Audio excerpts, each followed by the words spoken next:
नमस्कार, बहुत स्वागत है आपका न्यूज अपडेट में। मैं हूं आपके साथ अमित शर्मा। कांग्रेस पार्टी के पूर्व प्रदेश अध्यक्ष गणेश गोदियाल पौड़ी पहुंचे, जहां उन्होंने कांग्रेस पार्टी की नगर पालिका अध्यक्ष प्रत्याशी यशोदा नेगी के साथ बाजार का भ्रमण कर व्यापारियों से मुलाकात की, जिसके बाद कांग्रेस कार्यालय पहुंचकर कार्यकर्ताओं की बैठक की।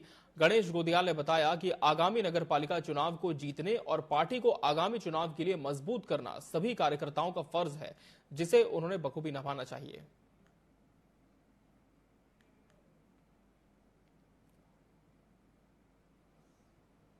जो प्रत्याशी आज यहाँ पर चुनाव लड़ रहे हैं वो आज कह रहे हैं कि हम स्वास्थ्य और शिक्षा पे बात करेंगे या सोचेंगे, विचार करेंगे।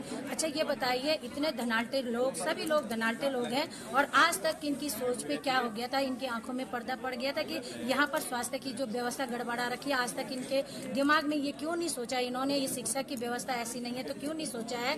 तो सिर्फ ये चुनाव तक सीमित है। मैं तो ये कहती हूँ कि केवल चुनाव तक सीमित है। लोगों को, हमारी पौड़ी की जनता को, भोली भाली जनता को बेवकूफ बनाने का काम किया जा रहा है। और कांग्रेस एकजुट है और जो लोग टिकट की प्रत्याशा में थे, अब चूंकि 6 लोग थे, 6 लोगों में से एक ही को टिकट मिल सकता था, तो एक को टिकट मिला और बाकी के जो लोग हैं, मैं उनसे निवेदन करना चाहता हूं, हालांकि सब नहीं है लेकिन कुछ लोग हैं कि जिनको होगी, थोड़ी नाराजगी होगी, लेकिन मैं उनसे निवेदन करना चाहता हूं कि वो पार्टी के हित में और इस पौड़ी के हित में एक होकर आए।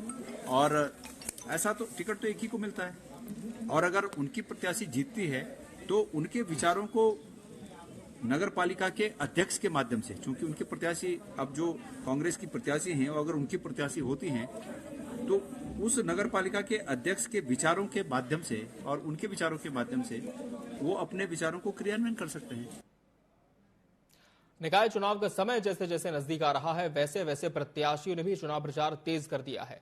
नगर पालिका नैनीताल से अध्यक्ष पद के लिए भाजपा प्रत्याशी जीवंती भट्ट के साथ भाजपा कार्यकर्ता घर घर जाकर भाजपा के पक्ष में वोट करने की अपील कर रहे हैं। भाजपा से अध्यक्ष पद प्रत्याशी जीवंती भट्ट ने कहा कि नगर के विकास के लिए ट्रिपल इंजन की सरकार जरूरी है। जहां जहां हम जा रहे हैं, लोगों की समस्याएं हैं, हम उसको सुन रहे हैं, उस पर विचार करेंगे, उस पर काम करेंगे। हमारा भारतीय जनता पार्टी जनता की पार्टी है, जनता के लिए काम करेगी, देश के लिए काम करेगी। नैनीताल से नैनीताल के लिए काम होगा। आपका रहा नाले, मेरा पहली प्राथमिकता नालों के लिए रहेगी, क्योंकि नैनीताल को बचाना है तो नालों को साफ रखना है, तो ये भी एक प्राथमिकता है। और जब वहां पर रहेंगे तो बहुत सी समस्याएं हैं। ट्रिपल इंजन की सरकार, जब देखिए हम केंद्र में हैं, हम प्रदेश में हैं, हम यहाँ पर नहीं है। जब ट्रिपल इंजन की सरकार हो जाएगी तो पैसे की कोई कमी नहीं रहेगी। जो वेतन नहीं मिल रहे हैं, जो पेंशन नहीं मिल रही है, हमारा आपसे वादा है कि हम हर एक जो वर्कर की जो पेंशन नहीं मिल रही है उसको पूरा करेंगे। जहां जहां रामनगर स्थित नई कचहरी के सामने बसपा प्रत्याशी सत्यवती वर्मा के चुनावी कार्यालय का उद्घाटन पार्टी के प्रदेश अध्यक्ष चौधरी शिषपाल सिंह ने फीता काटकर किया। प्रदेश अध्यक्ष चौधरी शिषपाल ने कहा कि सत्यवती वर्मा को रुड़की नगर निगम क्षेत्र में भारी जन समर्थन मिल रहा है। उन्होंने कहा कि इस बार रुड़की में बसपा का मेयर बनने जा रहा है। साथ ही उन्होंने चेतावनी देते हुए कहा कि अगर सरकार ने पंचायत चुनाव जैसी मनमानी निकाय चुनाव में की तो इसका नतीजा भी भुगतना पड़ेगा।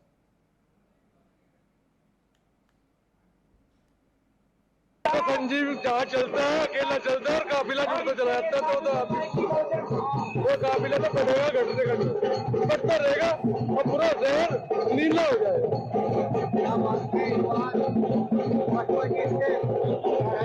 बसपा को पता है कि कहाँ समाज के साथ जाती होती है, उन लोगों ने झेलना है, तो जब झेलना है किसी और के साथ नहीं होने देना। आज कार्यालय का उद्घाटन हुआ है और इतनी सभी जनता मेरे साथ है, ये आप देख ही रहे हैं। मेरे पास कोई जाति विशेष, धर्म, सभी तरह के लोग आए हुए हैं जिनका मुझे समर्थन प्राप्त है और मुझे उम्मीद है कि मैं इनकी भारी वोटों से जीतूंगी। अपना कीमती वक्त दिया है, इनका मैं बहुत बहुत धन्यवाद करती हूँ जिन्होंने मुझे प्रोत्साहन दिया। मैं इनकी उम्मीदों पर खरा उतरूंगी। पंचायत चुनाव में नंगा नाच भारतीय जनता पार्टी ने किया है।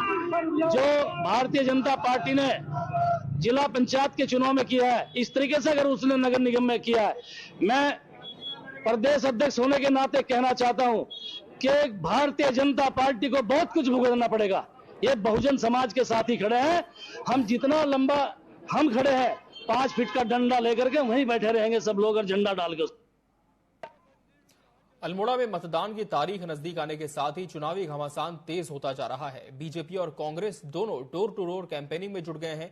दोनों ही दलों के प्रत्याशी दलबल के साथ घर घर जाकर वोट अपील कर रहे हैं। आपको बता दें कि मेयर पद के लिए नगरीय निकाय चुनाव में सिर्फ 2 ही दावेदार हैं। यहां भाजपा और कांग्रेस के बीच सीधा मुकाबला है। तो मेयर की सीट तो देखिए इस बार नगर निगम बनाया है तो मेयर की सीट हुई है। इससे पहले ये नगर पालिका परिषद के रूप में जानी जाती थी। ये हमेशा ही पारंपरिक कांग्रेस की सीट रही है।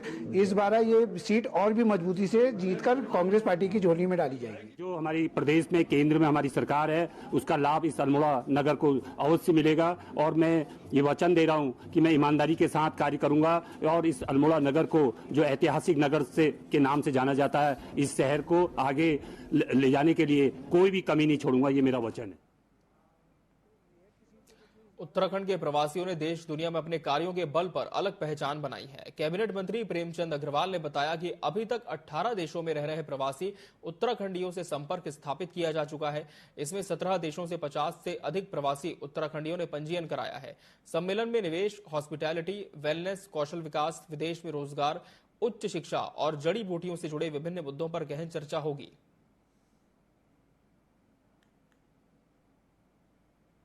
हमेशा हम लोग उन प्रतिभाओं का सम्मान करते हैं जो विभिन्न क्षेत्रों में अपनी सेवाएं दे रहे हैं। तो ऐसे प्रवासी भाई बहनों का अनेकों लोगों का रजिस्ट्रेशन उन्होंने किया है और भी ये संभावना है कि बढ़ेगा। तो मैं आने वाले प्रवासी उन भाइयों का बहुत स्वागत कर रहा हूँ और निश्चित रूप से अच्छी पहल है सरकार की। ऐसे जो नवाचार हैं हमारे माननीय पुष्कर सिंह धामी जो मुख्यमंत्री हैं वो करते रहते हैं और उसका परिणाम सकारात्मक भी दिखेगा हमेशा। उत्तराखंड में 28 जनवरी से 14 फरवरी तक 38वें राष्ट्रीय खेल का आयोजन होने जा रहा है, जिसके लिए राज्य सरकार ने पूरी तैयारी कर ली है। इसको लेकर भाजपा की प्रदेश प्रवक्ता कमलेश रमन ने कहा कि उत्तराखंड का सौभाग्य है कि यहां राष्ट्रीय खेल हो रहे हैं। वहीं सीएम पुष्कर सिंह धामी ने पीएम नरेंद्र मोदी को निमंत्रण दिया है और उन्हें पूरी उम्मीद है कि पीएम राष्ट्रीय खेलों की ओपनिंग में जरूर आएंगे।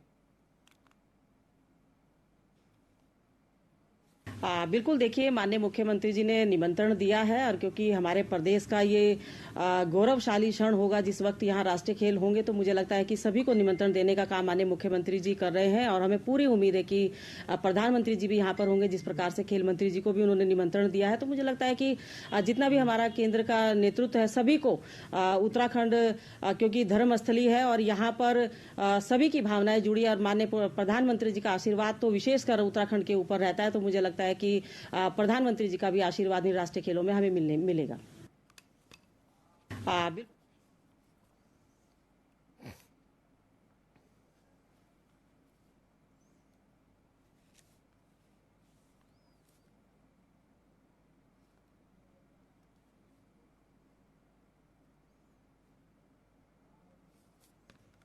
उत्तराखंड भारतीय जनता पार्टी ने कांग्रेस प्रदेश अध्यक्ष के कार्यकाल को अब तक का सबसे विफल कार्यकाल बताया है।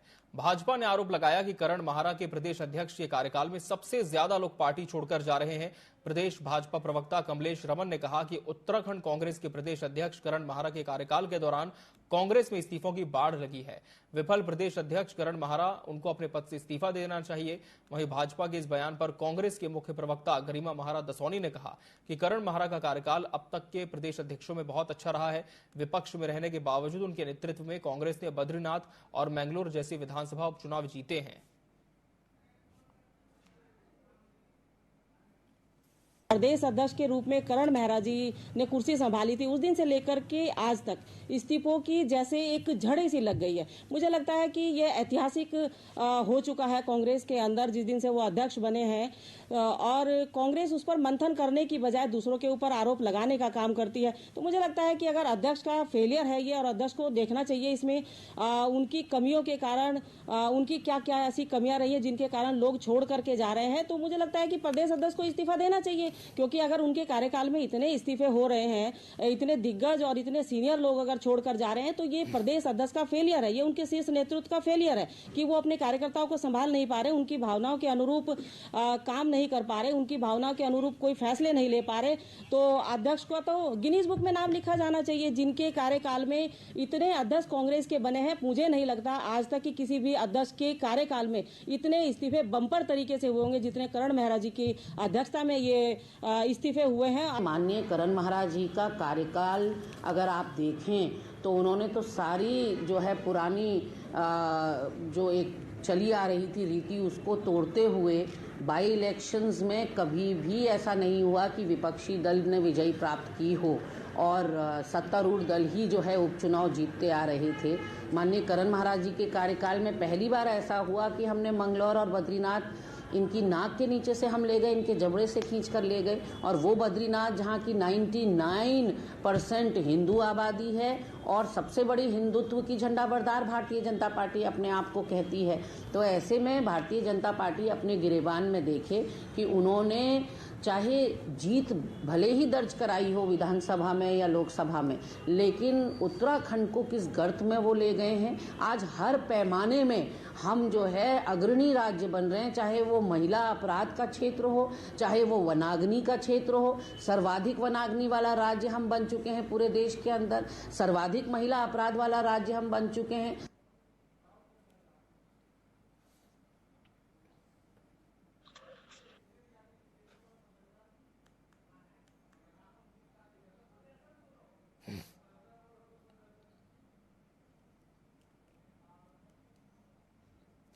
मुख्यमंत्री पुष्कर सिंह धामी के निर्देश पर राज्य के सभी मदरसों की जांच चल रही है। जो मदरसे रजिस्टर्ड नहीं है उनके खिलाफ भी कार्रवाई की जा रही है। इसे लेकर उत्तराखंड भाजपा के प्रदेश प्रवक्ता कमलेश रमन ने कहा कि पूरे देश में शिक्षा पर जोर दिया जा रहा है। सभी वर्ग के बच्चों को अच्छी शिक्षा का अधिकार है। मदरसों की जांच होनी चाहिए और अगर मदरसे रजिस्टर्ड नहीं है तो उनकी जांच जरूरी है। सभी मदरसों में अच्छी शिक्षा का स्तर देने के लिए राज्य सरकार कटिबद्ध है। जो अवैध मदरसे होंगे उन पर सख्त कार्रवाई की जाएगी।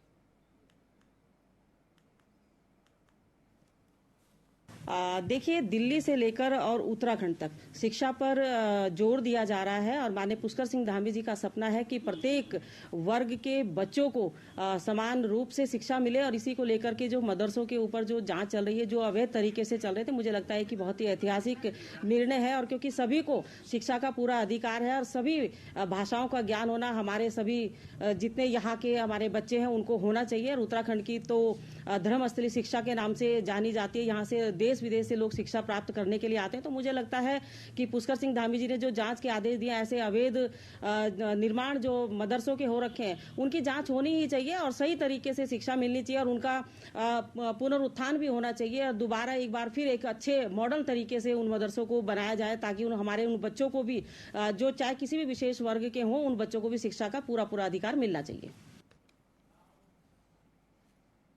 उत्तराखंड में निकाय चुनावों के लिए प्रचार प्रसार का दौर शुरू हो गया है। इसके लिए सभी पार्टियां अपने अपने तरीके से वोटर्स के पास जाकर समर्थन मांग रही हैं।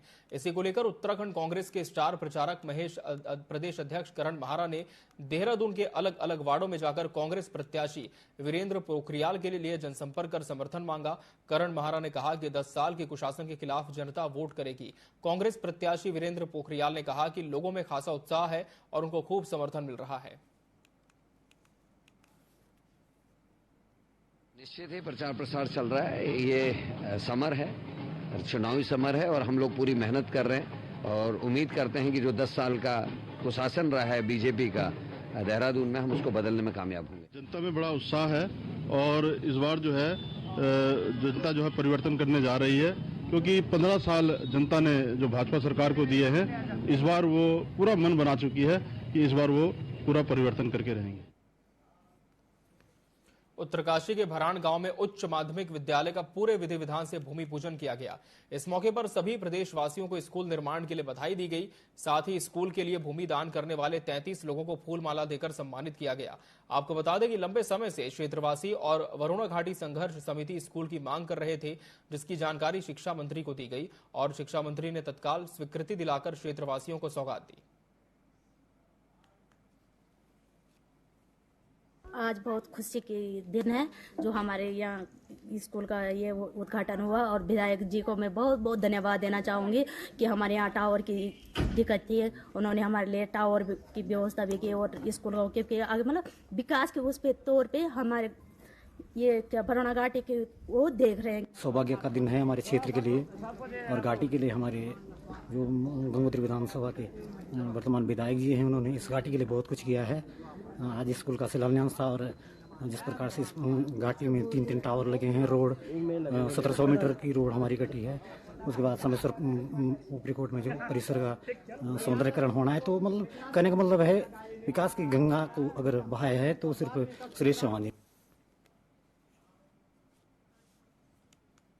काशीपुर का निकाय चुनाव हर दिन एक नया मोड़ ले रहा है। कांग्रेस के मेयर प्रत्याशी संदीप सहगल अपने डोर टू डोर कैंपेन और जनसभाओं में तेजी ला रहे हैं। संदीप सहगल ने बीजेपी प्रत्याशी दीपक बाली पर तीखा हमला बोलते हुए कहा कि यह चुनाव भय और शांति के बीच है।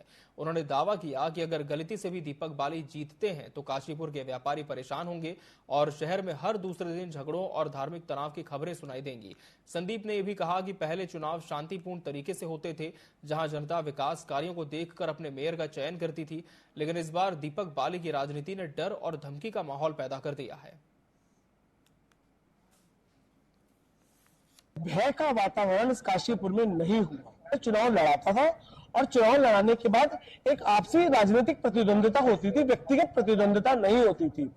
ये पहला चुनाव है, ये पहला चुनाव है भाइयों कि इस काशीपुर में भय बैठाना चाहते हैं, गुंडागर्दी का भय, वोट न देने का भय, लोगों को मेरे संग कन्विंसिंग न करने का भय।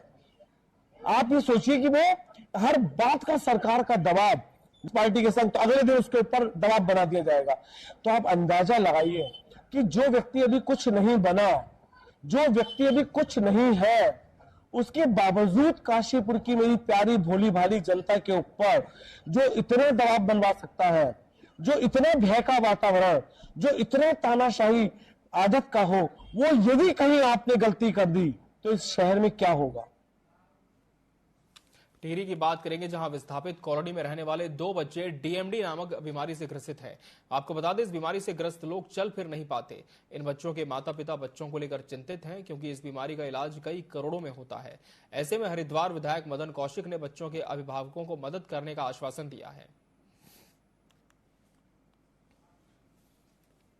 टिहरी विस्थापित स्थित एक परिवार जिसमें 2 बच्चे हैं और इन दोनों ही बच्चों की जो उम्र है, मैं आपको बता दूं कि वो एक बच्चा 15 साल का है और दूसरा बच्चा 9 साल का है। ये दोनों ही बच्चे एक गंभीर बीमारी से जूझ रहे हैं जिसका नाम है डीएमडी।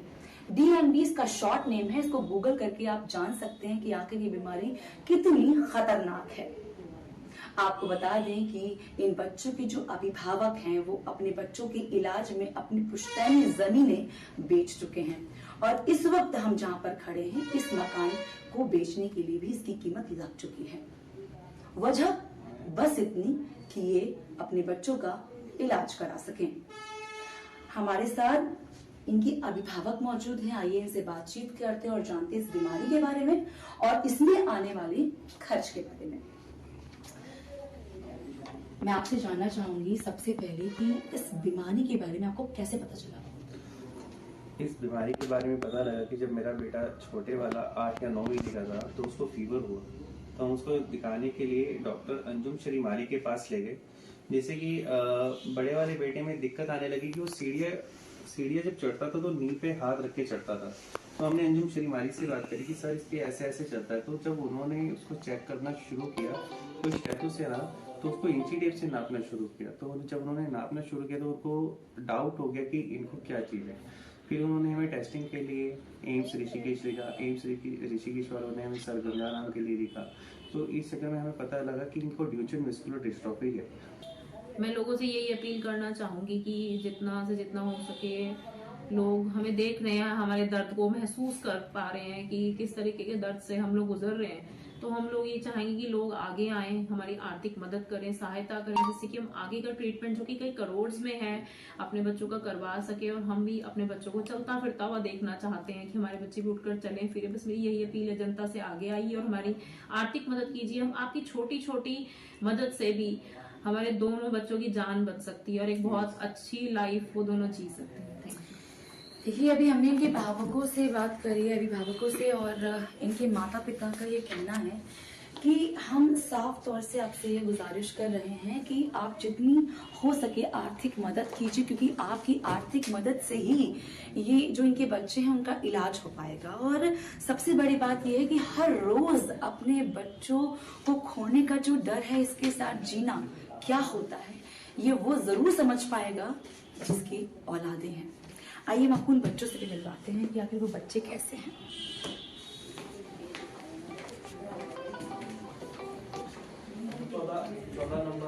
देखिए, ये वो बच्चे हैं, ये वो दोनों बच्चे हैं जो कि इस गंभीर बीमारी के साथ जूझ रहे हैं, और दोनों ही इस वक्त बैठे हैं। ये बच्चे हमेशा इसी हालत में बैठे रहते हैं क्योंकि ये चलने में सक्षम नहीं है। दोनों बच्चों के पैर जो हैं वो खराब हो गए हैं और इनको वॉशरूम जाने के लिए भी अपने माता पिता का सहारा लेना पड़ता है। और बस अगर आप इनकी आर्थिक मदद करेंगे तो ये बच्चे अपने पैरों पे वापस खड़े हो पाएंगे। मैं आपसे गुजारिश करना चाहती हूँ, अपने चैनल के माध्यम से जितना हो सके इस परिवार की मदद करें। उत्तराखंड हाईकोर्ट ने प्रदेश में स्थापित जिला दिव्यांग पुनर्वास केंद्रों में विशेषज्ञ स्टाफ की तैनाती की मांग को लेकर दायर जनहित याचिका पर सुनवाई की। इस पर सुनवाई करते हुए मुख्य न्यायाधीश और वरिष्ठ न्यायमूर्ति की खंडपीठ ने सचिव स्वास्थ्य, सचिव समाज कल्याण और कमिश्नर दिव्यांगजन को कोर्ट में वीडियो कॉन्फ्रेंसिंग के माध्यम से 9 जनवरी को पेश होने कहा है। वहीं अब मामले की अगली सुनवाई 9 जनवरी को होगी। आपको बता दें कि पिछली तिथि को कोर्ट ने केंद्र और राज्य सरकार से 1 हफ्ते के भीतर स्थिति स्पष्ट करने को कहा था। डिसेबिलिटी रिहेबिलिटेशन सेंटर जो पुनर्वास केंद्र हैं दिव्यांगों के लिए, वो कई जिलों में स्थापित हैं, लेकिन उनमें एक्सपर्ट्स जो होने चाहिए रिहेबिलिटेशन के वो अपॉइंटेड नहीं है, जिस कारण सेंट्रल गवर्नमेंट की ग्रांट उनको नहीं मिल पा रही। ये विषय इसमें उठाया गया था। आज कोर्ट ने जो इंस्ट्रक्शन मंगाए थे राज्य सरकार और केंद्र सरकार से, तो उसमें स्थिति सामने आई कि 13 जिलों में सेंटर्स बने हुए तो हैं, लेकिन एक्सपर्ट्स मात्र 1 जिले में ही अभी अपॉइंटेड है, जिस कारण सेंट्रल गवर्नमेंट मात्र एक टिहरी जिले में ही फाइनेंशियल असिस्टेंस ग्रांट कर रही है। तो उसके बाद कोर्ट ने secretary health, secretary social welfare department और जो कमिश्नर डिसेबिलिटीज हैं, आयुक्त दिव्यांगजन, उनको व्यक्तिगत रूप से 9 तारीख को कोर्ट में वर्चुअली उपस्थित होने के लिए कहा है। डिसेबिलिटी रिहेबिलिटेशन न्यूज अपडेट में फिलहाल इतना ही। मुझे और मेरी पूरी टीम को दीजिए इजाजत। नमस्कार।